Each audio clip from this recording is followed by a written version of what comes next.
Welcome to it's you TV. ఎవరైనా సీఎంగా గెలిస్తే వాళ్ళ పదవీ కాలం ఎంత ఉంటుంది? 5 సంవత్సరాలు. ఇది రాజ్యాంగంలో కూడా ఉంది కదా. కానీ ఇక్కడ 3 సార్లు సీఎం అయ్యారు. అయినప్పటికీ కూడా ఒక సంవత్సర కాలం అంటే 365 రోజులు కదా.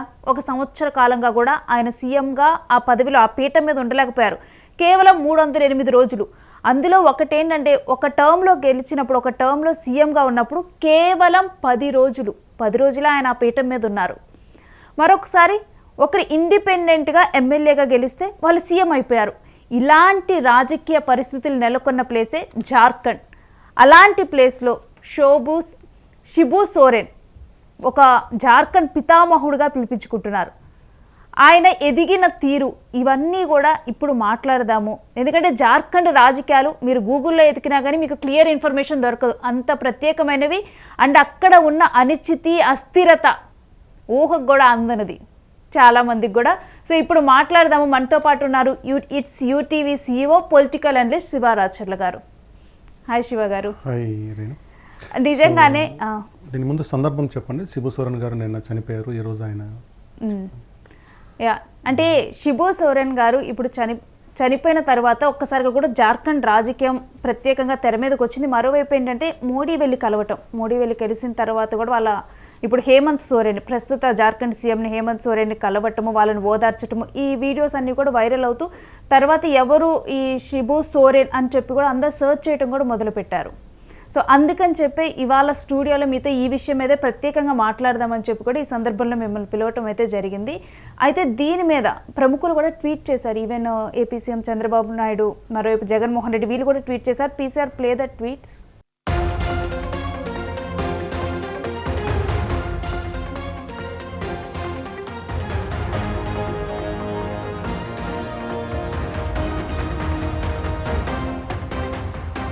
ఉన్నారు రైట్. ఇంకా మనం దీని గురించి మాట్లాడదాము.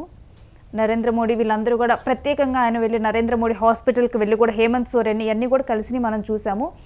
అయితే అంత అనిశ్చితి, అస్థిరత నెలకొన్న జార్ఖండ్ రాజకీయంలో ఈయన్ని దిశోన్ గురువు అని పిలుస్తున్నారు. అసలు దిశోన్ గురువు అంటే ఏంటి మీనింగ్? సోరెన్ ముఖ్యమంత్రులు చనిపోయినప్పుడు సహజంగానే చర్చ చేస్తూ ఉంటాము. వాళ్ళ రాజకీయ పూర్వపరాలు, ఎన్నిసార్లు సీఎంగా చేశారంత మాట్లాడుతుంటాం. అయితే శిబు సోరెన్ వీటన్నిటికన్నా కొంచెం భిన్నమైన చర్చ ఇతని మీద మనం చేయాల్సి ఉంది. శిబు సోరెన్ రాజకీయ జీవితము అందరిలాగా ఆయన విద్యార్థి ఉద్యమాల్లోనో లేదంటే ఏదో పార్టీ టికెట్ ఇవ్వటంతోనో ఆయన మొదలు కాలేదన్నమాట. ఆయన ఒక ఉద్యమకారుడు. తన జాతి అంటే ఇక్కడ కులం కాదు, మన వైపు ఉన్నట్టు కులం కాదు, జాతి అంటే గిరిజన జాతి. తన జాతిని పీడిస్తున్న సమస్యల మీద ఆయన చిన్న వయసులోనే తిరుగుబాటు చేస్తూ వాళ్ళని ఎడ్యుకేట్ చేసుకుంటూ చైతన్యపరుస్తూ రాజకీయాల్లోకి వచ్చారు. దాదాపు 1972 నుంచి 2025 వరకు ఇన్ని సంవత్సరాల పాటు, సుదీర్ఘకాలం పాటు గెలుపోవటంలో తట్టుకుంటే ఆయన నిలబడగలిగారు అన్నమాట. సో మీరు అడిగిన దిశ్యం గురు అన్న పదంలోనే ఎవరైనా మనకేం చేస్తారు, మాస్టర్ మైండ్, మహామేధావి, గొప్ప పాలకుడు, ఇలాంటి పేర్లు ఉంటాయి. కానీ రాజకీయ నాయకులకి ఇట్లా దిశ్యం గురువు లాంటి ఉండటము చాలా అరుదుగా ఉంటుంది. దిశ్యం గురు అంటే అక్కడ ఉన్న లోకల్ భాషలో లీడర్ ఆఫ్ ద ల్యాండ్, ఈ భూమికి ఆయన లీడర్గా భావిస్తారన్నమాట. అంటే భూమిపుత్ర లాగా అనుకోవాలన్నమాట. లీడర్ ఆఫ్ ద ల్యాండ్ అంటే ఆ ప్రాంతానికి ఇతనే మా నాయకుడు అనే అర్థంలో దాన్ని దిశ్యం గురు అని పిలుస్తారన్నమాట. ప్రధానంగా ఏంటంటే ఈ రాజకీయ నాయకులు నేను చెప్పినట్టుగా కేవలం ఎన్నికలు చేసిన రాజకీయ నాయకులు కాదు, ఒక సమస్య మీద, ఒక జాతిని పీడిస్తున్న సమస్య మీద ఒక ఉద్యమం చేస్తూ వాళ్ళని ఎడ్యుకేట్ చేస్తూ ఎలా దోపిడీకి గురవుతున్నారు, దాని నుంచి ఎలా పడాలంటే ఒక రకమైన ఎడ్యుకేషన్ ఇస్తున్నారు కాబట్టి వాళ్ళు గురువు అయ్యారు అనమాట. ఆ ప్రాంత విముక్తి అంటే మనం ఇంకో రకం కాకపోయినా కానీ ఏదైతే పీడితం ఉందో, ప్రధానంగా ఇక్కడ సమస్య ఏంటంటే ఎక్కడైనా ఆదివాసీలకు ఉన్న ప్రధాన సమస్య ఏంటంటే ఆర్థిక దోపిడీ నెంబర్ 1, 2 వనరుల దోపిడీ ఉంటుందన్నమాట. జార్ఖండ్, ఇప్పుడున్న జార్ఖండ్ చుట్టుపక్కల చూసుకున్నప్పుడు మనకు ఈస్ట్ ఇండియా కంపెనీ తర్వాత బ్రిటిష్ పాలనలో కూడా 2 ఉద్యమాలు, పెద్ద ఉద్యమాలు జరుగుతాయి. ఇది మొత్తం అటవీ ప్రాంతం ఇది మొత్తం కూడా. ఈరోజు రాంచీ చుట్టుపక్కల ఉన్న హజారీబాగ్, ధనబాద్ ఇవన్నీ టువర్డ్స్ బెంగాల్ వైపు ఉంటాయి. ఇటువైపు ఛత్తీస్గఢ్కి వచ్చినప్పటికీ ఛోటా నాగ్పూర్, ఈ ప్రాంతాలన్నీ ఉంటాయి. ఇది జార్ఖండ్ అని ఏర్పడటమే మనకు బీహార్ నుంచి తీసుకొని వచ్చి గిరిజన ప్రాంతాలలో నుంచి తీసుకొచ్చి దీన్ని ఏర్పాటు చేశారు. మొత్తం కూడా మెజారిటీ గిరిజన ప్రాంతం, ఎక్కువ అడవి ప్రాంతం ఉంటుంది. 2000 సంవత్సరం ఉంది, దానిపై ఉంది. ఆ ప్రాంతంలో బిఫోర్ ఇండిపెండెన్స్ నుంచి కూడా ఏంటంటే ఆర్థిక దోపిడీ, ఆర్థిక దోపిడీ ఎలా ఉంటుందంటే ట్రైబల్స్ వాళ్ళకున్న అవసరాలు తక్కువే, అవును, కానీ ఆదాయాలు కూడా తక్కువ ఉంటాయి. వాళ్ళు అడవి మీద ఆధారపడి పని చేసుకునే వాళ్ళు ఉంటారు కదా. సో వానికి ఒక 10 రూపాయలు 20 రూపాయలు అవసరం ఉన్నా కానీ దానికి పెద్ద ప్రామిసరీ రాసి ఎక్కువ వడ్డీ వేసుకొని మళ్ళీ వడ్డీకి వడ్డీ చక్రవడ్డీ లాగా చేసుకుంటూ వాళ్ళ ఎట్లా కట్టలేని పరిస్థితి. ఎందుకంటే వాడు ఏం చేసి సంపాదిస్తాడంతా, వాళ్ళ పేరుతో ఏదైనా భూములు ఉంటే ఆ భూములని వీళ్ళు స్వాధీనం చేసుకోవటం అనేది మొదటి నుంచి బిఫోర్ ఇండిపెండెన్స్ టైం నుంచి బాగా జరుగుతూ ఉంది అనమాట. వడ్డీ వ్యాపారాల దోపిడీ జరుగుతూ ఉంది. అలాంటి దోపిడీకి వ్యతిరేకంగా మొదట మనకు అసలు దీనికన్నా ముందు మనం పోతే ఈ ఆర్థిక దోపిడీ, తర్వాత ఆ భూములను వాళ్ళని స్వాధీనం చేసుకోవటము, తర్వాత అటవీలోకి వీళ్ళని వెళ్ళి అటవీ వస్తువులని వనరులని సేకరించకుండా నిషేధిస్తూ ఇట్లా ఈస్ట్ ఇండియా కంపెనీ టైంలో మొదలైంది. 1855లో ఒక చట్టం చేశారు, అటవీ చట్టం చేసుకొని వచ్చి ఆదివాసీలకి అటవీ మీద హక్కులు హరించే చట్టం ఒకటి చేశారు. ఆ సమయంలో ఉన్న జమీందారులకి, అంటే మన వైపు ఎట్లయితే కొంతమంది ఏమంటారు జమీందారులు వీళ్ళు ఉన్నారు, అట్లా ఇక్కడ తెలంగాణలో దొరలు ఉన్నారు. అక్కడ ఉన్న జమీందారులకి ఏంటంటే వాళ్ళకి ఆల్మోస్ట్ కట్టు బానిసత్వం అనమాట. అంటే డబ్బులు లేకుండా, జీతం లేకుండా వాళ్ళని పని వాళ్ళుగా మార్చే విధానం ఆ రోజు కొనసాగుతూ ఉంది. వీళ్ళు ఏదో ఒక పేరుతో డబ్బులు అప్పు ఇవ్వటం, ఆ అప్పు కట్టలేని పరిస్థితుల్లో వాళ్ళ ఆస్తులు లాక్కోవటం, తర్వాత వీళ్ళ దగ్గర కట్టుబానిసలాగా మారటం. దీనికి వ్యతిరేకంగా సంతాల్ ఉద్యమం అనేది జరిగింది. ఇది 1855 నుంచి 56 దాదాపు ఒక సంవత్సరం పాటు జరిగింది. సిద్ధు అండ్ కునహా అని ఇద్దరు కలిసి దీన్ని నడిపారనమాట. ఈ ఉద్యమం అనేది ఏంటంటే భారీ స్థాయిలో, అంటే పీడన ఎక్కడైతే ఎక్కువ ఉంటుందో దాని మీద రియాక్ట్ అయ్యే జనాలు కూడా అంత ఉంటుంది. మీ సమస్య ఉంటే మీరు రియాక్ట్ అవుతారు, మీ సమస్య కానప్పుడు పక్కన వాళ్ళు ఎంత చెప్పినా మీరు రియాక్ట్ కారు. అంత ఏదో నైతికంగా మద్దతు ఇస్తారు తప్పితే రియాక్ట్ కారు కదా. కానీ ఆ రోజు ఆదివాసులకి ఇంత సమస్య ఉండటం వల్ల వాళ్ళు దాదాపు 1000 మందిని పోగేశారు. పోగేసి తిరుగుబాటు చేశారు. కొన్ని పోలీస్ స్టేషన్ల మీద దాడులు చేశారు, కొంత జమీందారుల మీద దాడులు చేసి వాళ్ళ భూములు వెనక్కి లాక్కున్నారు అనమాట. దాన్ని అణిచివేయటానికి మార్షల్ లా కూడా తీసుకొచ్చింది ఆ రోజు East India company. Martial law అంటే మిలిటరీ ఆర్మీ లా కూడా అక్కడ తీసుకొచ్చి పెట్టింది అనమాట. ఆ ఉద్యమ తీవ్రతను చూసి తట్టుకోలేక ఏం చేశారంటే మనకు ఒక సంతాల్ పర్గనాస్ టెనెన్సీ యాక్ట్, అప్పట్లో ఈ ప్రాంతం అంతా కూడా మనం మాట్లాడుతుంది ఇప్పుడున్న హజారీబాగు ఆ ఏరియా గురించి ఇప్పుడు జార్ఖండ్లో హజారీబాగ్ ఏరియా మాట్లాడుతున్నాము. అప్పుడు సంతాల్ పర్గనాస్ అని చెప్పి ఒక యాక్ట్ పెట్టి, అంటే సంతాల్ పర్గనాస్ అని చెప్పి కొత్త డివిజన్స్ ఏర్పాటు చేశారు. దానికి సంబంధించిన సంతాల్ పర్గనాస్ టెనెన్సీ యాక్ట్ అని 1856-7లో ఒకటి తయారు చేశారు. దాన్ని తర్వాత ఇంప్రూవ్ చేసి ఇంకోటి యాక్ట్ తీసుకొచ్చారు. అంటే ఆ ఉద్యమ ఫలితంగా ఏంటంటే ఒక టెనెన్సీ యాక్ట్, అంటే కౌలు విధానం సంబంధించింది. సంతాల్ అనేది ట్రైబ్ మేయర్, అక్కడ ఉన్న గిరిజన జాతి పేరు అనమాట. వాళ్ళు పోరాటం చేసిన వల్ల వాళ్ళకు ఒక పర్గనాస్ ఏర్పాటు చేసి బగల్పూర్ జిల్లాలో ఉంటుంది. అది ఇప్పుడు బగల్పూర్ వచ్చి బీహార్లో ఉంది. బీహార్లో బగల్పూర్ దీనికి చాలా దూరం ఉంటుంది, కానీ అప్పుడు జిల్లాలు ఇప్పుడున్న జిల్లాలు లేవు కదా. ఈస్ట్ ఇండియా కంపెనీ టైంలో చాలా పెద్ద ప్రాంతం కలిసి ఒక జిల్లాగా ఉంటుంది అనమాట. సో ఆ బగల్పూర్ జిల్లా నుంచి సంతాల్ పర్గనాస్ ప్రత్యేకంగా, అంటే అడ్మినిస్ట్రేషన్ పరంగా ఏర్పాటు చేసి ఇక్కడ సంతాల్ పర్గనాస్ టెనెన్సీ యాక్ట్ అని పెట్టేసి వీళ్ళ హక్కులు కాపాడటానికి ఒక రకమైన ప్రొటెక్షన్ ఇచ్చారనమాట. ఆ విధంగా సంతాల్ యాక్ట్ అనేది, సంతాల్ ఉద్యమం అనేది స్వతంత్ర పోరాటం, దాన్ని కూడా స్వతంత్ర పోరాటంలో భాగంగానే చూడాలి. తిరుగుబాటు ఏది జరిగినా కానీ ఈస్ట్ ఇండియా దాని స్వతంత్ర పోరాట భాగంలో జరగచ్చు, అట్లే చూడాలి మనం దాన్ని. అట్లా సాధించారనమాట. అంటే ఆ ప్రాంతంలో తమ అణిచివేతకు దోపిడీకి వ్యతిరేకంగా ఫైట్ చేసే స్ఫూర్తి ప్రజల్లో ఉంది, ట్రైబల్స్లో ఉంది. ఇక్కడ మనం చూసిన కొన్ని జాతులు ఉన్నాయి ట్రైబల్ దళాలకు అమాయకత్వము, తెలియంతనం ఉండేవాళ్ళు కాకుండా వాళ్ళకి అలాంటి పోరాట తత్వాన్ని నూరిపోసిన నాయకులు ఉండబట్టం ఆ ప్రాంతం అదృష్టం అన్న తిరుగుబాటు చేయగలిగారు. దీని తర్వాత బిర్సా ముండా, ఈ పేరు అందరికీ తెలిసి ఉంటుంది, ఇప్పుడు ఐ థింక్ సిలబస్లో కూడా పెట్టారనమాట. రాంచీ ఎయిర్పోర్ట్కు బిర్సా ముండా పేరు పెట్టారు. అట్లాగే పార్లమెంట్ సెంటర్ హాల్లో బిర్సా ముండా ఫోటో ఉంటుంది. నాకు తెలిసి one and only tribal leader. అంటే ఆయన ట్రైబల్ లీడర్ అంటే షర్ట్ అలా ఉండదు అనమాట, మామూలుగా ట్రూ ట్రైబల్ లాగా ఉంటారు అనమాట. ట్రైబల్ లీడర్ ఫోటో ఉంటుందన్నమాట. ఈయన 1899 నుంచి 1900 మధ్యలో ఇతను పోరాటం చేశారు. ఇతని కారణాలు కూడా దాదాపు అవే కారణాలు: అధిక వడ్డీ, తర్వాత ఆస్తులు లాక్కోవటం, అంటే వడ్డీకి డబ్బులు ఇవ్వటం, కట్టలేకుంటే వాళ్ళ ఆస్తులు లాక్కోవటం. అట్లాగే మిషనరీస్ మత కన్వర్షన్ మీద కూడా, అంటే కల్చర్ అంటే వీళ్ళ అలవాట్ల మీద కూడా దాడి జరుగుతున్నట్టు ఈ 3 కారణాలతోటి వీళ్ళు అప్పుడు ఈయన కూడా చాలా ఫెరోషియస్గా ఫైట్ చేశారు. సంతాల్ ఉద్యమం 1855 తర్వాత 1889, అంటే ఆల్మోస్ట్ 45-46 సంవత్సరాల తర్వాత జరిగిన ఉద్యమం కదా, దానికంటే తీవ్రంగా జరిగింది. అప్పుడు వీళ్ళకి ఆయుధాలు కూడా వచ్చాయి. ఈయన దాదాపు 20,000 మంది సైన్యాన్ని కూడా తయారు చేసి బ్రిటిష్ వాళ్ళకి సంబంధించిన ఆఫీసుల మీద అటాకులు కూడా చేశారు. కంటిన్యూస్గా చేసుకుంటూ పోయాడు. అక్కడ మళ్ళీ ఆర్మీ వచ్చి ఫైట్ చేసినప్పుడు ఈయన గెరిలా వర్క్ కూడా పోయారనమాట. అట్లా ఒక 1 ఇయర్ తీవ్రంగా జరిగింది. తర్వాత ఈయన 1900 సంవత్సరంలో పట్టుబడ్డప్పుడు జైల్లో ఉన్నారు. జైల్లోనే ఆయన చనిపోవడం జరిగింది. ఆ మరణం మీద కూడా వివాదాస్పదమే, బ్రిటిష్ వాళ్ళే చంపారనేది ఉంది. ఏదైనా కానీ ఒక ఉద్యమం, దీని పర్యవసానం, దీని ఫలితంగా ఏంటంటే ఈ ముండాకు సంబంధించిన దాన్ని చోటా నాగపూర్ అంటాం. ఇది ఈ ప్రాంతం ఇప్పుడు ఇల్లు జరిగింది, సంతాలు జరిగింది హజారీబాగ్ ఏరియా అయితే చోటా నాగపూర్ అనేది మనకు రాంచీ నుంచి ఛత్తీస్గఢ్ వస్తుంటే ఇటువైపుకు ఉంటుంది అనమాట. ఆ ప్రాంతంలో అక్కడ మళ్ళీ టెనెన్సీ యాక్ట్ ఏంటంటే వీళ్ళ ఆస్తుల పరిరక్షణ ముఖ్యం వీళ్ళకి. అలాంటి ఉద్యమం జరిగింది అనమాట. అలాంటి ప్రాంతంలో నుంచి ఉన్న ప్రాంతం ఎన్ని ప్రాంతాలు ఇప్పుడు జార్ఖండ్లో ఉన్నాయి. సో వాళ్ళకు ఆ స్ఫూర్తి ఉంది. అంటే స్వయం పాలన, ఇది మొత్తం ట్రైబల్ ఏరియా, మెజారిటీ ట్రైబల్ ఉంటారు కాబట్టి ఇక్కడ ట్రైబల్ రూలింగ్ అనేది ఉండాలి. అసలు ముండా రాజ్యం అంటారు వాళ్ళని. అంటే ఈ పదాన్ని మనకు తెలుగు సినిమాల వల్ల కొంచెం తప్పుపోయింది, కానీ అది ఒక జాతి పేరు, గొప్ప నాయకుడు బిర్సా ముండాకు సంబంధించిన జాతి, గిరిజన జాతి. అది ముండా రాజ్యం ఏర్పడాలి అన్నట్టుగా, అంటే ఒక రాష్ట్రం, తెలంగాణ రాష్ట్రం ఏర్పడాలనుకున్నారు వాళ్ళు కూడా, ముండా రాజ్యం ఏర్పడాలి అంటే వాళ్ళు ఇప్పుడు మనకు మణిపూర్, నాగాలాండ్లో చూస్తూ ఉంటాం అనమాట. నాగాల్యాండ్ అంటే నాగాలు ఉన్న ల్యాండ్, నాగాల్యాండ్ ఎక్కువ నాగా జాతి ఉన్న, అట్లా అది ఏర్పడని చెప్పి వాళ్ళు ప్రయత్నం చేస్తారు. వాళ్ళకి ఆ స్పిరిట్ మొదటి నుంచి ఉందన్నమాట. సో ఆ కాలక్రమంగా వచ్చినప్పుడు మనకు భారతదేశం ఏర్పడిన తర్వాత, ఇండిపెండెన్స్ వచ్చిన తర్వాత మనకు 1956లో స్టేట్ రీఆర్గనైజేషన్ కమిషన్ ఒకటి వస్తుంది మనకు. అంటే రాష్ట్రాలని పునర్వ్యవస్థీకరణ చేసి కొత్త రాష్ట్రాలు ఏర్పాటు చేయాలని. అప్పుడు ఒక మొదటిసారిగా జార్ఖండ్ పేరుతో ఒక పార్టీ మనకు ఏర్పడుతుంది. జార్ఖండ్ పార్టీ అని దాని పేరు. జార్ఖండ్ పార్టీ అని ఏర్పడుతుంది అనమాట. ఆ జార్ఖండ్ పార్టీ వాళ్ళు ఈ స్టేట్ రీఆర్గనైజేషన్ కమిషన్ దగ్గరికి పోయి మమ్మల్ని కూడా ఒక రాష్ట్రంగా ఏర్పాటు చేయండి అని చెప్తారు. అయితే దురదృష్టవశాత్తు ఇప్పుడు ఏం జరిగిందంటే 1956 స్టేట్ రీఆర్గనైజేషన్కి బేసిక్ ప్రైమరీ రూల్ ఏంటంటే భాష సంయుక్త రాష్ట్రాలు. అంటే ఒక భాష మాట్లాడే వాళ్ళంతా ఒక రాష్ట్రంలో ఉండాలన్న ఉద్దేశంతో చేశారు.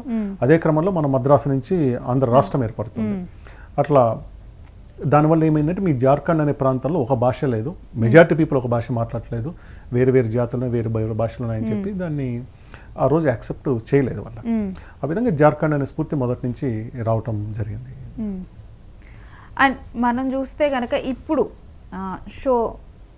ఈయన పార్టీ ఇప్పుడు పితామహుడుగా పిలిపించుకునే ఈ శిబు సోరెన్, ఈయన పార్టీని ఎలా స్థాపించారు? అసలు ఏ పరిస్థితుల్లో ఈయన పార్టీని స్థాపించాల్సి వచ్చింది? ఇక్కడ రెండు అంశాలు ఉన్నాయి. ఒకటి శిబు సోరెన్ రాజకీయాలకు ఎందుకు వచ్చారు ఒకటి, రెండోది ఆయన పార్టీ జేఎంఎం, జార్ఖండ్ ముక్తి మోర్చా పార్టీని ఎందుకు ఏర్పరిచారు. ఫస్ట్ శిబు సోరెన్ వ్యక్తిగత విషయాలు తీసుకున్నప్పుడు, శిబు సోరెన్ 1944 ఆ టైంలో 1944లో పుడతారు అన్నారు. చిన్న వయసులోనే ఇప్పుడు ఏదైతే మనం సంతాల్ ముండా రెవల్యూషన్ చెప్పామో అవి పూర్తిగా తొలగిపోలేదు. అంటే ఆ దోపిడీ పూర్తిగా తొలగిపోలేదు. ఇంకా కూడా ఏదో ఒక రూపంలో వడ్డీ అనేది సమస్య వాళ్ళకు ఉంది. వీళ్ళ ఫాదర్ సోబరన్ సోరెన్ ఒక టీచర్ ఆయన. సో ఆయనను ఒక వడ్డీ వ్యాపారుల చేతుల్లో హత్యకు గురయ్యాడు ఆయన. అంటే వాళ్ళ తండ్రి ఇతని దాదాపు 9-10 సంవత్సరాల వయసులోనే ఆయన హత్యకు గురయ్యాడు. హత్యకు గురి కావడం అనేది శిబు సోరెన్కి మీద ఆయన రాజకీయ ఆలోచన మీదనో లేక పోరాటం మీదనో గట్టి ముద్ర వేసిన పరిస్థితి. అప్పటికి మనకు ఇండిపెండెన్స్ వచ్చింది కాబట్టి మళ్ళీ తిరుగుబాట్లు, తుపాకులు పట్టుకునే పరిస్థితి లేదు. ఈయన ఏం చేశాడు, ఆయన చనిపోయిన తర్వాత ఇంక ఇతను లైవ్లీవుడ్ కోసము ఆవులను కాల్చాడు, రకరకాల పనులు చేసుకుంటూ ఆ ఉద్యమ స్ఫూర్తిని మాత్రం ముందుకు తీసుకొచ్చాడు. సో నేను కూడా నా జాతికి సంబంధించిన, మా ఫాదరే చనిపోయాడు ఇంకెంతమంది జరుగుతుందన్న దాని మీద ఆయన రాజకీయాల్లో రావడం జరిగింది. మొదట్లో జార్ఖండ్ పార్టీ వాళ్ళతో అసోసియేట్ ఉండేవాడు. అట్లాగే సంతాల్ యూత్ సంబంధించిన ఒక ఆర్గనైజేషన్ ఉండేది. ఆర్గనైజేషన్తో కలిసి సమస్యల మీద పోరాడుతూ ఉండేవారు అనమాట. ఈ జార్ఖండ్ పార్టీలో జ్యోతి సింగ్ అని ఒక ఆయన ఉంటారు, పెద్ద ఆయన జ్యోతి సింగ్ ముండా ఆయన పేరు. జ్యోతి సింగ్ ముండా ఆయన ఐ థింక్ 3 సార్లు బీహార్లో వాళ్ళు ప్రతిపక్షంలో ఉన్నారు. ఆయన ఎంపీగా గెలుచున్నారు. 1970లో కాంగ్రెస్ పార్టీలో విలీనం అయిపోయారు వాళ్ళు. ఎందుకంటే ఎన్నిసార్లు ఉన్నా మనం గెలవలేకపోతున్నాం, ప్రతి ఎన్నికకు బలం తగ్గుతూ వస్తుంది. సో ఆ పార్టీ ఇంకా స్వయంగా ఉండటం అనేది, అంటే వాళ్ళ ఎగ్జిస్టెన్స్ కాపాడుకోలేకపోవటం వల్ల ఆయన ఈ జ్యోతి సింగ్ ముండా ఏం చేశారంటే ఇందిరాగాంధీతో ఉన్న సాన్నిహిత్యంతో ఆ పార్టీ కాంగ్రెస్లో విలీనం అవుతారు. అక్కడ నుంచి మళ్ళీ కొత్తగా జార్ఖండ్కి ఒక పార్టీ కావాలి అన్న ఆలోచనలో వచ్చినప్పుడు ఆ ప్రాంతంలో కమ్యూనిస్ట్ పార్టీలో బాగా పనిచేస్తున్న ఏకే రాయ్ వచ్చేసి మార్క్సిస్ట్ కోఆర్డినేషన్ కమిటీ అని ఒక మార్క్సిస్ట్ అంటే కమ్యూనిస్ట్ దాంట్లో ఆయన ఒక లీడర్ ఉన్నారు. అట్లాగే వినోద్ బిహార్ మహతో అని ఇంకొక ఆయన ఉన్నారు. ఈయన ఎక్కువ కూర్మీ ప్రజలకు సంబంధించిన ఉద్యమాలు చేశారు. ఈయన కమ్యూనిస్ట్ సిపిఐ పార్టీలో ఉండేవారు. ఆయన సిపిఐ పార్టీ తరఫున ఎంపీగా కూడా గెలుచున్నారు ఒకసారి. వీళ్ళిద్దరితో పాటుగా ఆ రోజు యువకుడుగా ఉన్న శిబు సోరెన్ 1972లో జేఎంఎం పార్టీని స్థాపించారు. అంటే 3 రాజకీయ పక్షాలు, అంటే ఏకే రాయ్ తర్వాత ఈయన వినోద్ మహతో ఇద్దరు కమ్యూనిస్ట్ అయినా వీళ్ళిద్దరు దృక్కోణం మళ్ళీ వేరు కమ్యూనిజంలో కూడా వేరు వర్గాలకు సంబంధించిన వాళ్ళు వీళ్ళనమాట. వీళ్ళ ముగ్గురు కలిసి జేఎంఎం పార్టీని స్థాపించారు. ఈయన 1944లో పుడితే 72 అంటే ఎంత వయసు ఉంది ఆయనకి? 28 వస్తుందా? అంతే కదా, 28 ఏళ్ళ వయసులో రాజకీయ పార్టీలోకి వచ్చాడు అనమాట. ఆ విధంగా జేఎంఎం అనేది దాని ప్రయాణం మొదలవుతుంది. అంటే జేఎంఎం ప్రధాన ఉద్దేశం జార్ఖండ్ను సాధించటమేనా? జార్ఖండ్ సాధన ఒకటి, రెండోది ఈ దోపిడీ ఇమీడియట్గా సాధించగలిగేది ఏంటంటే దోపిడీని అణిచివేయాలి, ఈ దోపిడీ నుంచి ఆదివాసులను బయటపడేయాలనేది ప్రధాన లక్ష్యం. అది ఎట్లా సాధ్యమవుతుందంటే తమ పాలన ఉన్నప్పుడే సాధ్యమవుతుంది. ఆ క్రమంలోనే వాళ్ళకి ప్రత్యేకమైన రాష్ట్రం, ఎందుకంటే బీహార్లో ఉన్నారు వీళ్ళు, బీహార్ ఎక్కడో దూరంగా ఉంటుంది, పాట్నా కేంద్రంగా రాజకీయాలు ఉంటాయి, వీళ్ళ మీద అంత ఫోకస్ ఉండదు, వీళ్ళకి రాజకీయంగా పెద్ద ప్రాధాన్యం లేదు. అది ఆ లేనప్పుడే మాకు ఎక్కువ వెనకబడతానికి గురవుతున్నాం కాబట్టి మా రాష్ట్రం మాకున్నప్పుడు, మా పాలన మాకున్నప్పుడు ఈ సమస్యను మేము పరిష్కరించగలుగుతామన్న కోణంలోనే వీళ్ళు ప్రత్యేక జార్ఖండ్ ఉద్యమాన్ని లక్ష్యంతో ఆ పార్టీ మొదలు పెట్టడం జరిగింది. అయితే శివ గారు ఇప్పుడు ముగ్గురు కలిసి పార్టీని స్థాపించారు. అయినప్పటికీ కూడా ఇప్పుడు శిబు సోరెన్ మాత్రమే మనకు కనిపిస్తున్నారు. ఇప్పుడు జేఎంఎం పార్టీ ప్రెసిడెంట్గా కూడా ఆయన కొడుకు హేమంత్ సోరెన్ ఉన్నారు. మరి వాళ్ళిద్దరు ఎందుకు మనకి ఎక్కువ కనిపించట్లేదు? నేను చెప్పినట్టుగా వీళ్ళ ముగ్గురి రాజకీయ ఆలోచన ఒకటి కాదు. వాళ్ళిద్దరు కమ్యూనిస్ట్ లెఫ్ట్ ఐడియాలజీలో ఉన్నారు. ఈయన లెఫ్ట్ కాదు, రైట్ కాదు, ఈయన అన్ని అంటే ఆ జాతిని నమ్ముతారు, ఆ జాతి పీడన విముక్తి కోసము పోరాడుతున్నారు. ఈయన కేవలం జార్ఖండ్ కోసం మాత్రం కన్ఫైన్ అయ్యారు. వాళ్ళు ఏంటంటే కమ్యూనిస్ట్ పార్టీ కోణంలో వేరు అంశాలతో ఉన్నారు. క్రమంగా ఆయన బినోద్ బిహారీ వచ్చేసి సిపిఐలో కొనసాగారు. ఏకే రాయ్ కమ్యూనిస్ట్ పార్టీలు విడిపోయిన తర్వాత ఆయన ఎంసీసీ మార్క్సిస్ట్ కోఆర్డినేషన్ కమిటీ అని చెప్పి అది ఆ పేరుతో పనిచేసుకున్నారు అనమాట. సో ఆ విధంగా జేఎంఎంలో ఓన్లీ సోరెన్ మాత్రం మిగిలారు. సోరెన్ అప్పటి నుంచి ఆ పార్టీ నడుపుకుంటూ వచ్చారు. సో అలా అంటే నాకు వచ్చిన డౌట్ ఏంటంటే ప్రెసిడెంట్గా ముందుగా బినోద్ బిహారీ ఆయన ఉన్నారు, ఈయన జనరల్ సెక్రటరీగా ఉన్నారు, ఈయన ఎలా ఆ స్థాయికి రాగలిగారు? జేఎంఎం అని పెట్టినప్పుడు అది పూర్తి స్థాయి రాజకీయ పార్టీ కాదు, అది జార్ఖండ్ ముక్తి మోర్చా లాంటి ఉద్యమ సంస్థలాగా అనుకోవాలన్నమాట. అంటే ఇక్కడ ముగ్గురు రాజకీయ పార్టీలు వేరు ఉన్నారు కాబట్టి వాళ్ళు ఆ పార్టీలో మిగిలిపోయారు. ఈయన దీన్ని పార్టీ స్థాయికి తీసుకెళ్లారు. మరి జార్ఖండ్ ప్రత్యేక రాష్ట్రం ఏర్పడిన తర్వాత మొదటిగా శిబు సోరెనే ముఖ్యమంత్రి అయ్యారా? మనం ప్రత్యేక రాష్ట్రం ఏర్పడటానికి సంబంధించిన దాని పూర్వపరాలు కూడా మనం చూడాలన్నమాట. కాంగ్రెస్ పార్టీ ఏంటంటే మేము రెండో ఎస్ఆర్సీ వేస్తామన్నది కానీ ఏ రోజు అవ్వలేదు, వేయలేదు, కొత్త రాష్ట్రాలు ఏర్పాటు చేయలేదు. మనకు తెలంగాణ ఉద్యమం మా చిన్నప్పటి నుంచి చూస్తాం, తెలంగాణ ఏర్పాటు చేయాలంటారు, అందరూ కూడా తెలంగాణ ఏర్పాటు చేస్తామని చెప్తారు, ఏర్పాటు చేయలేదు. అయితే బీజేపీ మొదటిసారి 1996లో వాజ్పేయి గారు ప్రైమ్ మినిస్టర్ అయ్యి 13 రోజుల పాలన వచ్చిన తర్వాత వాళ్ళు చూశారనమాట. అంటే కొంత ప్రాంతంలో మనకు మద్దతు కావాలి అంటే చిన్న రాష్ట్రాల ఏర్పాటు అనేది మనకు అవసరము. ఆ రోజు చిన్న రాష్ట్రాల ఏర్పాటును ఎక్కువ మంది వ్యతిరేకించేవాళ్ళు. చిన్న రాష్ట్రాల ఏర్పాటు అనేది జరిగితే ఇక్కడ అస్థిరత్వం ఎక్కువగా ఉంటుంది. రెండోది మావోయిస్ట్ ప్రభావిత ప్రాంతాలు ఉన్నాయి. ఆ రోజు ఉన్న జార్ఖండ్ తీవ్రమైన మావోయిస్ట్ ఉంది, ఛత్తీస్గఢ్ అట్లాగే ఉంది, తెలంగాణ కూడా చర్చినప్పుడు తెలంగాణలో కూడా మావోయిస్టుల ప్రభావం ఎక్కువ ఉంది. కాబట్టి ఇక్కడ వీళ్ళ ప్రభావం ఎక్కువైపోతూ ఉంది. కాబట్టి దీన్ని వద్దని ఎక్కువ మంది వ్యతిరేకించేవాళ్ళు. కానీ వాజ్పేయి నాయకత్వంలోని భారతీయ జనతా పార్టీ 1998 కాకినాడలో ఒక ప్లీనరీ జరుగుతుంది. అక్కడ తెలంగాణ ఏర్పాటుకు సంబంధించి స్పష్టమైన చెప్తారు. కాకినాడలో అంటే ఆంధ్రలో జరిగిన దాంట్లో చెప్తారు, 1 ఓటు 2 రాష్ట్రాలని చెప్తారు. అంటే మీరు మా బీజేపీకి 1 ఓటు వేయండి, మీకు 2 రాష్ట్రాలు ఇస్తాం, ఆంధ్రప్రదేశ్ తెలంగాణ ఇస్తాం. అట్లా ఎక్కడికక్కడ చిన్న రాష్ట్రాల ఏర్పాటుని ఒక జాతీయ స్థాయి పాలసీలాగా చేసేసి వాజ్పేయి గారు దాన్ని ప్రకటించారు. మేము అధికారంలో వస్తే దీన్ని ఇస్తామన్నట్టుగా. వాళ్ళకు రాజకీయంగా కలిసి వచ్చింది. అట్లాగే 2000 సంవత్సరం వచ్చేసరికి 2000 నవంబర్ 15 అనుకుంటాను, అప్పటికి ఏంటంటే ఈ ప్రాంతాలన్నీ కూడా బీజేపీ డామినెన్స్ ఉన్న ఎమ్మెల్యేలు గెలుచున్నారు. సో ఆ టైంలో మనకు ఉత్తరప్రదేశ్ నుంచి ఉత్తరాఖండ్ అయింది, బీహార్ నుంచి జార్ఖండ్ అయింది, మధ్యప్రదేశ్ నుంచి ఛత్తీస్గఢ్ అయింది. ఈ 3 ఏర్పాటు జరిగినాయి. సో 3 రాష్ట్రాలు జరిగినాయి. ఇంకా అప్పటి నుంచి ఈ ఎన్నికలు జరుగుతూ వస్తున్నాయి అన్నమాట. ఇప్పుడు మీరు అడిగిన దాంట్లో మొదటి ముఖ్యమంత్రి ఎవరయ్యారంటే ఆ రోజు బీజేపీకి సంబంధించిన గిరిజన నాయకుడు బాబులాల్ మారండి సీఎం అయ్యారు. ఆ రోజు వాళ్ళకి అప్పటికి ఇంకా ఎన్నికలు జరగాలి. బీహార్లో జరిగిన ఎన్నికల్లో ఈ ప్రాంతంలో ఏ ప్రాంతంలో అయితే మనం రాష్ట్రం ఏర్పాటు చేసామో అక్కడ ఎక్కువ ఎమ్మెల్యే సీట్లు ఎవరికి ఉందంటే బీజేపీకి ఉంది కాబట్టి బీజేపీ వాళ్ళు సీఎం అయ్యారు. సో వీళ్ళకి తొలి ఎన్నికలు 2005లో జరిగాయి. 2005లో జరిగాయి కానీ 2005 ఎన్నికల్లో ఎవరికి కూడా పూర్తి స్థాయి మెజారిటీ రాని పరిస్థితి. అప్పుడు ఈయన శిబు సోరెన్ ఫస్ట్ టైం అయింది అని కాదు, ఫస్ట్ వచ్చేటప్పటికి మనకు 2005 మార్చిలో అంటే 2005 ఎన్నికలు జరిగిన ఫస్ట్ మార్చిలో జరిగిన ఎన్నికల్లో ఏ పార్టీకి కూడా పూర్తిస్థాయి మెజార్టీ రానప్పుడు శిబు సోరెన్ సీఎం అవుతారు కానీ కేవలం 10 రోజుల్లోనే రాజీనామా చేయాల్సి వస్తుంది. దానికి ప్రధాన కారణం ఏంటంటే ఆయనకు అసెంబ్లీలో సరిపడిన బలం లేదు. ఆ బలం లేని కారణం చేత ఆయన రాజీనామా చేయాల్సి వస్తారు. అంటే ఒక ఎన్నికలు జరిగిన తర్వాత డెమోక్రటిక్గా సీఎం అయిన వ్యక్తి శిబు సోరెన్. అంతకుముందు ఉన్న అర్జున్ మొన్న ఎవరైతే మనకు ఈయన బాబులాల్ మారండి, అర్జున్ ముండా ఉన్నారు. వాళ్ళు బీహార్లో జరిగిన ఎన్నికలతో ఇక్కడ సీఎంలు అయ్యారు తప్పితే ఈ రాష్ట్రంలో కాదు. ఈ రాష్ట్రంలో జరిగిన దాంట్లో మొదటి అసెంబ్లీ ఎన్నికే హంగ్ అసెంబ్లీ ఎన్నిక జరిగింది. దాంట్లో శిబు సోరెన్ ఏదైతే మనకు జార్ఖండ్ సాధకుడిగా మనకు అంటే ఆయన అప్పటి నుంచి ఆ ఉద్యమాన్ని కొనసాగించడం వల్లనే జార్ఖండ్ అనేది డిస్కషన్లో ఉంది. బట్ శిబు సోరెన్ లేకుండా జేఎంఎం లేకుండా ఉంటే జార్ఖండ్ రాష్ట్ర ఆవిర్భావం జరిగేదంటే జరిగేది కాదు. మిగిలిన పార్టీలు ప్రకటన చేస్తూ వచ్చే తెలంగాణను అందరిస్తామని చెప్పినట్టు చేసేది తప్పితే నిఖరంగా నిలబడింది జేఎంఎం పార్టీ కాబట్టి ఆయనకు కూడా అంత సపోర్ట్ రాలే ఆ రోజు. ఈ ప్రధాన కారణం ఏంటంటే ట్రైబల్స్ ఎక్కువ ఉన్నా కానీ దాంట్లో ఓట్ల చీలిక ఉంది. తర్వాత నాన్ ట్రైబల్లలో కన్సాలిడేషన్ ఉండటం వల్ల కూడా హంగ్ అసెంబ్లీ వచ్చింది. ఈయన గవర్నర్ పిలిచారు, అసెంబ్లీలో సరైన మద్దతు లేని కారణంతో ఆయన 10వ రోజు రాజీనామా చేశారు. ఆ విధంగా జీవితంలో తొలిసారి సీఎం అయ్యారు కానీ కేవలం 10 రోజులు మాత్రమే ఆయన నిలబడిగారు. ఇంకా తర్వాత అర్జున్ ముండా వచ్చారు, బీజేపీ సపోర్టర్ అర్జున్ ముండా వచ్చారు. ఇట్లా క్రమంగా మారుతూ పోతూ వస్తుందన్నమాట. 14 మంది అంటే గత 25 సంవత్సరాల్లో 14 మంది సీఎంలు అయితే అందులో ఒకే ఒక వ్యక్తి పూర్తి కాలము 5 సంవత్సరాలు సీఎంగా ఉన్నారు. అది బీజేపీ నుంచి రఘుబర్ దాస్ అని ఆయన ఉన్నారు. ఆయన కూడా పూర్తి మెజార్టీతో గెలవాల. 2014 నుంచి 19 మధ్యలో ఉన్నారు కదా, అప్పుడు కూడా ఆయన కూడా పూర్తి స్థాయిలో గెలవాల. కాకుంటే కేంద్రంలో నరేంద్ర మోడీ పవర్ ఉండటం వల్ల రాష్ట్రంలో మిగిలినందరూ ఆయనకు సపోర్ట్ చేశారు. ఆ విధంగా ఉన్నారనమాట. తర్వాత హేమంత్ సోరెన్ 5 సంవత్సరాలు ఉండుండేవారు, 2019 నుంచి 24 ఉండేవారు. కానీ ఆయన ఒక మైన్ అలొకేషన్ కేసులో అరెస్ట్ కావడం వల్ల ఆయన రాజీనామా చేయాల్సి వచ్చింది. 4 సంవత్సరాలు నిండిన తర్వాత రాజీనామా చేయాల్సి వచ్చింది. ఆయన రాజీనామా చేయటం వలన చెంపై సోరెన్ అని చెప్పి ఆ పార్టీలో సీనియర్ నాయకుడు ఉన్నారు. తర్వాత ఆయన మళ్ళీ నేను తప్పుకోనని చెప్పడంతో ఎన్నికల ముందు 2024 ఎన్నికల ముందు ఆయన బయటకు వెళ్ళిపోయారు. సో 2024 మొత్తం ఈ ఎన్నికల్లో నాకు తెలిసి 2 సార్లు మాత్రమే కూటమికి పూర్తి ఆధిక్యత వచ్చింది. బీజేపీకైనా ఇండియా బ్లాక్ కాంగ్రెస్ కూటమికైనా. 2019లో కాంగ్రెస్, జేఎంఎం, ఇంకొకరు కొంతమంది కమ్యూనిస్టులు కలిసి పనిచేస్తే 47 సీట్లు వచ్చాయి. అంటే అక్కడ ఉన్నది మొత్తం 81 సీట్లు ఉంటాయి అసెంబ్లీలో.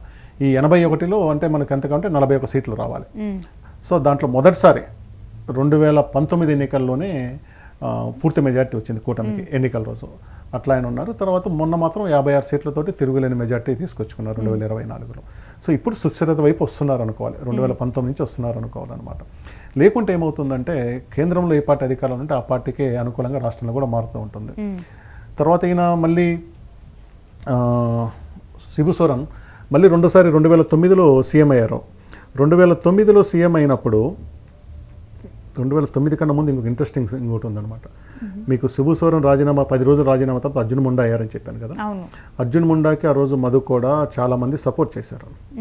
సో కానీ మధు కూడా ఇంకొంతమంది ఒక నలుగురు బీజేపీ మద్దతు ఉపసంహరించుకోవడంతో మధు కూడానే ఆ రోజు సీఎం చేశారు. ఒక ఇండిపెండెంట్ క్యాండిడేట్గా ఉన్న మధు కూడా ఒరిజినల్గా బీజేపీ నాయకుడు. కానీ ఆ ఎన్నికల్లో మధు కూడాకు సీట్ ఇవ్వలేదు. ఆయన మీద ఆల్రెడీ అలిగేషన్ అవినీతి ఆరోపణలు వచ్చాయి, సీట్ ఇవ్వలేదు.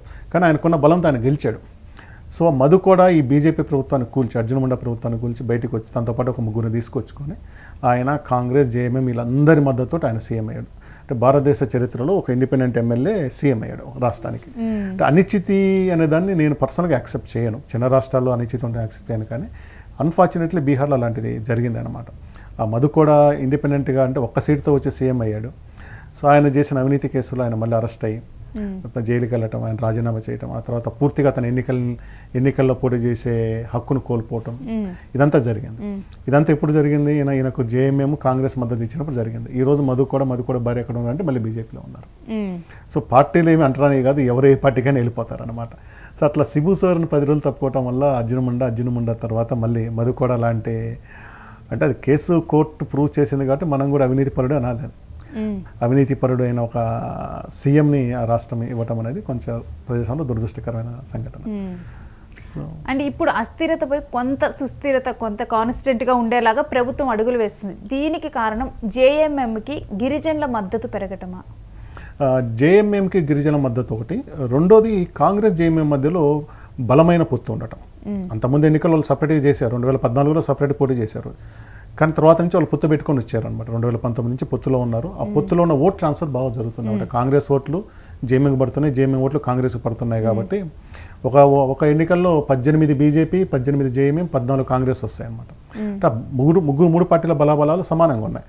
అప్పుడు ఏంటంటే ఎవరు సీఎం కావాలన్న దాని మీద కూటమిలోకి రాలేకపోయారు. శిబు సోరెన్ కూడా మధ్యలో 2009లో ఒకసారి బీజేపీ సపోర్ట్తో సీఎం అవుతారు. దానివల్ల కాంగ్రెస్ బీజేపీ మధ్యలో కూడా కాంగ్రెస్ జేఎంఎం మధ్యలో కూడా గ్యాప్ ఉంది. ఆయన జైలుకి వెళ్ళి వచ్చి బయటకు వచ్చిన తర్వాత నుంచి ఇంకా కాంగ్రెస్తో ఆయన ట్రావెల్ చేస్తూ వచ్చారు.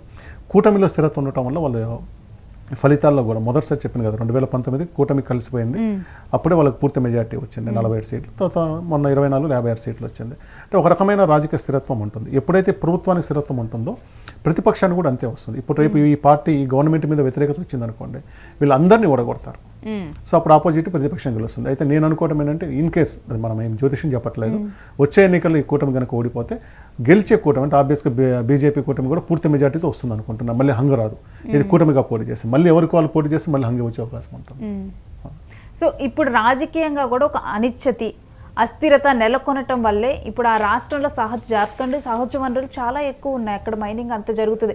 అయినప్పటికీ కూడా ఆ రాష్ట్రం అందుకే వెనకబడింది అనుకోవచ్చా?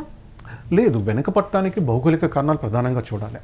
భౌగోళిక కారణాలు ఏంటంటే అది మొత్తం అటవీ ప్రాంతం ఎక్కువ ఉండటము, తర్వాత ఎక్కువ మినరల్స్ మీద ఆధారపడి ఉంటుంది. ఎంత అంటే వెనకబడటం అనే దానికి మన డెఫినేషన్ కూడా చూడాలి. ఏంటంటే మన దగ్గర ఉన్నట్టుగా హైదరాబాద్ లాంటి మహానగరాలు అక్కడ నిర్మించడం సాధ్యం కాదు. ఇక్కడున్నా కానీ అక్కడున్న టాటా గ్రూపో లేక ఇంకో గ్రూపో అక్కడ పెట్టాలి. రాంచీలో ఇదే బిర్లా ఇన్స్టిట్యూట్ వాళ్ళు బిట్స్ చాలా కాలం కిందటే పెట్టారనమాట. సో ఆ ప్రాంతంలో అంతకన్నా మనం ఒక మెట్రోపాలిటన్ కల్చర్ తీసుకురావడం అనేది అసాధ్యమైన విషయం. కాకుంటే వైద్యపరమైన అవకాశాలు, వైద్యపరమైన వసతులు పెరగాలి, విద్యా వసతులు పెరగాలి. దానికి ప్రతి ప్రభుత్వం కూడా కష్టపడుతూనే వస్తుంది. అయితే మార్పు ఒక రోజులో రాదు. అది ఎందుకంటే భౌగోళిక కారణాలు ప్రధానంగా మనం చెప్పుకోవాలి. అండ్ జేఎంఎంకి గిరిజనుల మద్దతు ఎక్కువగా పెరగటానికి దానికి హేమంత్ సోరెన్ వైఫే కారణమా? తను ఒక క్రౌడ్ పుల్లర్గా కూడా ఈవెన్ హేమంత్ సోరెన్ జైలుకి వెళ్ళిన టైంలో కూడా పార్టీని ఒంటి చేత్తో తను నడిపారు అని ఒక పేరుంది. సో జేఎంఎం గెలుపులో హేమంత్ సోరెన్ వాళ్ళ కల్పన అనుకుంటాం పేరు, కల్పన పాత్ర ఉంది అని చెప్పడం రాజకీయం కరెక్ట్ కాదు. కానీ ఆ ఎన్నికల ముందు ప్రధాన ప్రచారం అంటే తను అంటే ఏమంటారు ఏస్ పబ్లిసిటీకి ఎవరంటే ఈమెనే ప్రధానంగా ఎవరు ప్రచారకర్త అంటే ఈమెనే చేశారు. ఆమెకు ఉంది. ఆ పార్టీకి మూలం శిబు సోరెన్ వేశారు. ఇన్ని పార్టీలు చీలిపోయి జేకే పార్టీ అంటే జార్ఖండ్ పార్టీ ఎన్నో చీలికలు వెళ్ళిపోయినాయి, జేఎంఎం నుంచి కొన్ని చీలికలు వెళ్ళిపోయినాయి. తర్వాత కొత్తది స్టూడెంట్ వింగ్ ఒకటి స్టార్ట్ చేశారు, all India Jharkhand student wing అని కొత్తతను స్టార్ట్ అయ్యాడు. ఇంతమందిని దాటుకొని ఆ పార్టీ స్థిరత్వం అంటే ట్రైబల్స్ కోసం ఈ పార్టీ నిలబడదని నమ్మకం ట్రైబల్స్లోకి రావటం వలన, ప్లస్ హేమంత్ సోరెన్ వయసు, ప్లస్ అతనికి ఉన్న మెచ్యూరిటీ, మీలా ముఖ్యంగా కాంగ్రెస్ పోతూ దీనివల్ల ఏంటంటే వాళ్ళ పార్టీకి బేస్ ఏర్పడింది. ఒక ట్రైబల్స్లో యాక్సెప్ట్ నుంచి వచ్చిన మాత్రం వాళ్ళు గెలవలేరు. సో కాంగ్రెస్ పక్షాలు, ఇతర పక్షాల నుంచి వచ్చిన కమ్యూనిస్ట్ పార్టీ కూడా ఇప్పుడు వాళ్ళతున్నారు. మా అక్కడ సిపిఐ ఎంఎల్ ఉంటుంది, వాళ్ళందరూ కూడా పొత్తులో ఉండటం వల్లనే కన్సిస్టెన్సీ వైపు అది పోతూ ఉంది అనమాట. ఆమె ఖచ్చితంగా మంచి ప్రచారకర్త. గత ఎన్నికల్లో మొత్తం ప్రచార భారాన్ని ఎక్కువ ఆమె మోసారు. అయితే ఆమె వల్ల వచ్చిందని చెప్పడం అనేది కరెక్ట్గా వాళ్ళకి సిద్ధాంతం అనేది ఒకటి ఏర్పడింది. ఆ సిద్ధాంత బలంతోనే వాళ్ళు ముందుకెళ్తున్నారు. అయితే శిబు సోరెన్ ఎవరి నుంచి రాజకీయ స్ఫూర్తి పొందారు? శిబు సోరెన్ స్ఫూర్తికి ప్రధానమైన కారణం వాళ్ళ తండ్రి హత్యను అనుకోవాలి. శోభన్ సోరెన్ ఏదైతే ఉన్నారో ఆయన హత్యకు గురి కావడం, హత్యకు గురైన కారణము వడ్డీ వ్యాపారాలు చేయడం దగ్గర నుంచి అక్కడి నుంచే మనం చూసుకోండి, ఇక్కడి నుంచే ఉన్నారని. అంటే మొదటి నుంచి కూడా ఆయన జేకేపీ జార్ఖండ్ పార్టీతో సన్నిహితంగా ఉన్నాడు, సంతాల్ యూత్ వింగ్లో ఉన్నాడు. సో ఆ జైపాల్ సింగ్ ముండ్రా నాయకత్వ ప్రభావం ఉండేది ఆయన మీద మొదటి నుంచి కూడా. సో వాళ్ళు ఎప్పుడైతే కాంగ్రెస్లో కలిశారో 70లో, అప్పటి నుంచి ఈయన ఏకే రాయ్, బినోద్ బిహారీ మాతో ఈయన కలిసి ఒక పార్టీ పెట్టడం అనేది జరిగింది. అయితే శిబు సోరెన్ని ఒక ఓటమి లేని నాయకుడిగా మనం చూడొచ్చా? లేదు, అది లేదు. ఆయనకు చాలా ఓటములు ఉన్నాయి. మొదటి ఎన్నిక 1980 లోక్సభ ఎన్నికల్లో పోటీ చేసినప్పుడు కేవలం 4,000 తేడాతో ఆయన గెలుస్తారు. 84 అంటే ఇమీడియట్ జరిగిన ఎన్నికల్లో ఆయన ఓడిపోయారు. తర్వాత 98లో మళ్ళీ లోక్సభలో నుంచి ఆయన ఓడిపోయారు. ఇవన్నీ మామూలు ఓటములు అనుకోవచ్చు. ఆయనకు కొంచెం అవమానకరమైన ఓటమి ఏంటంటే 2009లో ఆయన బీజేపీ సపోర్ట్ తోటి సీఎం అయినప్పుడు ఆ రోజు ఎన్నికల్లో పోటీ చేసలేరు. ఆయన బై ఎలక్షన్లో గెలవాలి. ఈ బై ఎలక్షన్లో గెలవాల్సినప్పుడు అక్కడ దీనికన్నా కొంతకాలం ముందట తామ్రా అని ఒక అసెంబ్లీ కాన్స్టిట్యున్సీలో రమేష్ ముండ్రా అని ఒక క్యాండిడేట్ని ఆయన ప్రత్యర్థి చంపించాడు. మావోయిస్టులు చంపారనమాట. మావోయిస్టులు చంపారు. అక్కడ బై ఎలక్షన్ వచ్చిందన్నమాట. బై ఎలక్షన్ వచ్చినప్పుడు శిబు సోరెన్ పోటీ చేశారు. తర్వాత రమేష్ ముండ్రా వచ్చేది జేడీయూ పార్టీకి సంబంధించిన ఆయన, అంటే ఈరోజు బీహార్లో ఉన్న నితీష్ ఉన్నారు కదా, ఆ పార్టీకి సంబంధించిన ఆయన బీజేపీ సపోర్ట్ ఉంది అక్కడ. తర్వాత గోపాల్ పార్తర్ అంటే రాజా పీటర్గా బాగా ఆయన 2-3 సార్లు పోటీ చేసి ఓడిపోయినారు. శిబు సోరెన్ అక్కడ పోటీ చేసినప్పుడు ఈ గోపాల్ పీటర్ ఆయన మీద పోటీ చేసి, గోపాల్ స్వామి ఆయన పేరు, రాజా పీటర్ అంటారు. గోపాల్ స్వామి పతార్ ఆయన పేరు, రాజా పీటర్గా బాగా పాపులర్. రాజా పీటరు అంటే సీఎంగా ఉన్న శిబు సోరెన్ మీద 9,000 ఓట్లతో గెలుస్తారు అనమాట. అది షాక్ ఆయనకి. ఈజీ, ఆయన గురువు సీఎం అయ్యాడు, మొదటిసారి పూర్తి స్థాయిలో ఉండే అవకాశం వచ్చింది. సో అలాంటి సందర్భంలో కూడా ఆయన ఉప ఎన్నికల్లో నాకు తెలిసి ఒక సీఎంగా ఉండి ఉప ఎన్నికల్లో ఓడిపోయిన నేత శిబు సోరెన్. అది ఒక అవమానకరమైన రికార్డు శిబు సోరెన్కి. అదే ఇంకా అదే అంతే ఉంది కాబట్టి ఇంకా ఓటమి లేదనేది ఏముంది, ఓటమిలు ఉన్నాయి ఆయనకి బలంగానే. బట్ ఏదేమైనప్పటికీ కూడా ఆయన మాత్రం జార్ఖండ్ పితామహుడు. అంటే జార్ఖండ్ కోసం పోరాటాడు. ఆయన పోరాటము ఆ రాష్ట్రం ఏర్పాట్లో కీలకం కాబట్టి అది ఉంటుంది. కేవలం ఎన్నికల్లో గెలిచిన వాళ్ళని పితామహులు అనలేం కదా. ఎన్నికలు గెలిచిన వాళ్ళంతా గొప్ప వాళ్ళు, ఓడిపోయిన వాళ్ళంతా చెడ్డోళ్ళని కాదు కదా. అంతే. ప్లస్ ఈ మధ్య కాలంలో ఎన్నికల్లో ప్రభావితం చేసే అంశాలు మారిపోయినాయి. అది కేవలం ప్రజాబలం ఒకటే సరిపోదు కదా. చాలా కారణాల వల్ల ఎన్నికల్లో గెలిపోవటం వల్ని డిసైడ్ చేస్తూ ఉన్నాయి. అవును, ట్రూ. అండ్ ఇప్పుడు హేమంత్ సోరెన్ 5 yearsగా సీఎంగా కొనసాగుతాడా? నెక్స్ట్ జార్ఖండ్ ఇప్పుడు ఇప్పటి వరకు ఒక అనిశ్చితి నెలకొన్న రాజకీయాలు ఒక సుస్థిరం వైపుగా కూడా కొనసాగుతాయా? ఖచ్చితంగా జార్ఖండ్ సుస్థిరత అయిపోతూ ఉంటుంది. నెంబర్ ఆఫ్ సీట్స్ ప్రకారం చూసుకుని 56 ఉన్నారు. ప్లస్ కాంగ్రెస్ వాళ్ళిద్దరి మైత్రిలో బీటలు వారే అవకాశం ఏం కనపట్లేదు కాబట్టి కొనసాగుతారు. అయితే 5 ఏళ్ళు ఉంటారా లేదనేది మనం చెప్పలేము. ఎందుకంటే ఆల్రెడీ కేసులో అరెస్ట్ అయ్యి బెయిల్ మీద ఉన్నారు కాబట్టి మళ్ళీ ఏమైనా బెయిల్ రద్దయిన పరిస్థితి ఉన్న ఏమన్నా ఉంటే మళ్ళీ జైలుకి పోతారేమో. అయితే ఆ కారణంతో కాకుండా వేరే కారణంతో ప్రభుత్వం పడిపోయే అంటే సీఎం మారే అవకాశం లేదు. ఆయన ఖచ్చితంగా పూర్తికాలం ఉంటారనుకుంటున్నాను. అన్లెస్ ఈ కేసు ఏదైతే ఉందో మళ్ళీ ఆయనకి అరెస్ట్ అయితే తప్పితే ఆయన పూర్తికాలం ఉంటారు. అంటే శివ గారు ఇప్పుడు మధు కూడానే ఈ విధంగా అంటే ఇండిపెండెంట్గా గెలిచిన తర్వాత ఎమ్మెల్యేగా గెలిచిన తర్వాత సీఎం అయ్యారా, లేకపోతే ఇలా అక్కడ ఇంకెవరికైనా ఉందా రాజకీయ చరిత్ర ఇలా చూస్తే? ఖచ్చితంగా ఉన్నారు. నాకు తెలిసిన పేరు అయితే ఒకటి పక్కా ఉంది, చాలా ఇంపార్టెంట్ పర్సన్ కూడా తను. అంటే ఇండిపెండెంట్గా గెలిచి సీఎం కావటం అంటే మామూలుగా సీఎం కావటానికి ఏదో ఒక చట్టసభ అంటే అసెంబ్లీనా శాసన మండలినా రెండు ఉంటుంది. ఎమ్మెల్యేనా ఎమ్మెల్సీ అయి ఉంటే వాళ్ళు అవ్వాలి. కానీ అలా కాకపోయినా కూడా ముందు సీఎం అయ్యో లేక మంత్రి అయ్యి 6 నెలల్లో ఆ సభకి ఎన్నికైతే వాళ్ళకు కంటిన్యూ కావడానికి అవకాశం ఉంటుంది. అది మనకు రాజ్యాంగం ఇచ్చింది. దాని గురించి కూడా మళ్ళీ మనం మాట్లాడదామని. సో బిశ్వనాథ్ దాస్ అనేట ఆయన చాలా పెద్ద మనిషి భారత రాజకీయాల్లో. అంటే ఈ జనరేషన్ ఎవరికి తెలిసి ఉండకపోవచ్చు. ఒరిస్సాకి సీఎంగా 1971లో ఆయన సీఎంగా చేశారు. సో ఆ రోజు ఆయన ఎన్నికల్లో పోటీ చేసలేదు. ఎందుకు బిశ్వనాథ్ దాస్ పేరే గుర్తుంటుందంటే మనకు బ్రిటిష్ పాలనలో ప్రావిన్సెస్ అనేవాళ్ళం. స్టేట్స్ అనే పదం కన్నా ముందు ప్రావిన్సెస్ అనేది ఉండేది అనమాట. బీహార్ ప్రావిన్సెస్ కింద ఒరిస్సా ఉండేది. ఒరిస్సా వచ్చి బీహార్ కింద ఉండేది అప్పుడు బ్రిటిష్ కాలంలో. సో అప్పుడు 1937లో బీహార్ నుంచి స్ప్లిట్ చేసి ఒడిశాని ఏర్పాటు చేశారు. అప్పుడు ఏమంటారంటే అప్పుడు చీఫ్ మినిస్టర్ అన్న పదం లేదు, ప్రైమ్ మినిస్టర్ లేదా ప్రీమియర్ అంటారనమాట. అంటే భారతదేశంలో చాలామంది ప్రైమ్ మినిస్టర్లు ఉన్నారు. ప్రీమియర్ లేదంటే అస్సాం ప్రీమియర్, మద్రాస్ ప్రీమియర్, అట్లా ప్రైమ్ మినిస్టర్ అనే పేరు ఉండేది అనమాట. కానీ వాళ్ళు ఈరోజు చూసుకుంటే సీఎం అంతే, ఆ రాష్ట్రానికి వచ్చాడు కాబట్టి. సో ఆ ప్రీమియర్ దానికి మొదటి premier Biswanath Das. Okay. So 1937లోనే ఆయన ఒరిస్సాకి ప్రీమియర్ అంటే ఇప్పుడు సీఎం అనుకుంది, అప్పుడు ప్రైమ్ మినిస్టర్ అనే పేరు ఉంది కాబట్టి ప్రైమ్ మినిస్టర్ అనుకున్నాం అన్నమాట. సో ఆయన 1937 నుంచి 1970 అంటే ఆల్మోస్ట్ ఎన్నేళ్ళు 35-36 ఏళ్ళ తర్వాత కదా. సో ఏమైందంటే అక్కడ ఎన్నికలు 69 ఎన్నికలు జరిగినప్పుడు అక్కడ అప్పటికి ఏమైందంటే ఇందిరాగాంధీ కాంగ్రెస్ పార్టీ మొదటిసారి బయటికి రావడం జరిగి కాంగ్రెస్ అంటే కాంగ్రెస్ రిక్వైజేషన్ అని ఒక పార్టీ, వాళ్ళేమో సీనియర్స్ అంతా నిజలింగంపై ఇలాంతా ఇది మళ్ళీ పెద్ద డిబేట్, కాంగ్రెస్ ఆర్గనైజేషన్ అని ఉండేదన్నమాట. సో ఒరిస్సాలో బీజు పట్నాయక్, నవీన్ పట్నాయక్ వాళ్ళ ఫాదర్ సీనియర్ నాయకుడు, ఆయన ఉత్కల్ కాంగ్రెస్ని వీళ్ళని చెడిపోయి ఉత్కల్ కాంగ్రెస్ ఆయన పెట్టుకున్నారనమాట. సో వీళ్ళందరి మద్దతుతోటి ఏం జరిగిందంటే మనం అక్కడ ఉత్కల్ కాంగ్రెస్ పెట్టుకోవాలి, స్వతంత్ర పార్టీ, ఇట్లా చాలామంది కలిసి అంటే కాంగ్రెస్ కాకుండా మిగిలిన వాళ్ళందరూ ఇందిరాగాంధీ పెట్టుకున్నప్పుడు ఒక అందరికీ ఆమోదదాయకమైన నాయకుడి కోసం వెతుకున్నప్పుడు ఈయన సీనియర్ చెప్పాను కదా 30 ఏళ్ళనే ప్రీమియర్ అయ్యాడు, ప్లస్ ఎన్నికలకు దూరంగా ఉన్నాడు ఈయన. సో ఈయనను తీసుకొచ్చి సీఎం హోదాలో కూర్చోబెట్టారు. So Biswanath Sharma first independent CM in India టెక్నికల్గా. మరి రాజకీయంగా అయితే నిజంగా ఇండిపెండెంట్ అంటే కాదు, ఎందుకంటే ఈయన ఎన్నికలకు దూరంగా ఉన్నాడు. సో వీళ్ళందరి తరపున సీఎం అయ్యాడు కాబట్టి ఎన్నికల్లో కూడా ఏ పార్టీ తరపున కాకుండా ఇండిపెండెంట్గా చేపిద్దాం అనుకోనంత ఇండిపెండెంట్గా చేయించారు. సో ఆ విధంగా ఆయన సీఎం అయినట్టు లెక్క, టెక్నికల్ సీఎం. అయితే ఇప్పుడు ఇంకోటి గుర్తొస్తుంది, మేఘాలయలో ఫిలాండర్ అండర్స్ అని ఒక ఆయన ఉంటారు. ఇది 2002. అప్పటికి సంగ్మా, మనకు మాజీ స్పీకర్ సంగ్మా ఉన్నారు కదా, సంగ్మా కాంగ్రెస్ నుంచి బయటికి వెళ్ళి ఎన్సీపీ శరద్ పవార్ పార్టీలో ఉన్నారనమాట. అక్కడ ఇదే పరిస్థితి వచ్చినప్పుడు ఫిలాండర్ అండర్స్ అని ఈయన కూడా senior leader, first time MLA అయినా కాదు, ఈయన కూడా అప్పటికి 3-4 సార్లు ఎమ్మెల్యే అయినాడు.